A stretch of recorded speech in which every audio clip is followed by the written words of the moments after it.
In this guide, I'm going to show you how to pay off borrow early. This is Aiden from JustBoz, and before we get into this guide, make sure to like the video and subscribe to the channel with all notifications on. It really does help with the channel, and it lets us know that you want more content like this, so we greatly appreciate it. If at any point throughout this guide you did have any questions, just ask them down in the comment section below, and we can help you out further.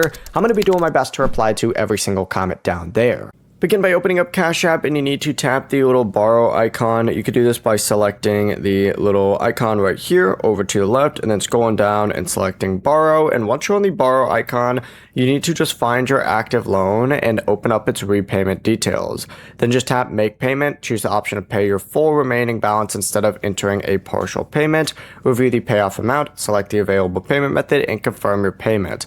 Once the payment is completed, return to the borrow section and make sure the balance shows as paid off. And Cash App will allow you to repay a borrow loan early without an early payment penalty. Depending on your loan terms as well, you may also receive a partial refund of certain finance charges, which is pretty convenient. Before you do leave, make sure to like the video and subscribe to the channel with all notifications on. It really does help with the channel, and it lets us know that you want more content like this. We'd greatly appreciate it. And if at any point throughout this guide you did have any questions, just ask them down in the comment section below, and we can help you out further. I'm going to be doing my best to reply to every single comment down there. Peace.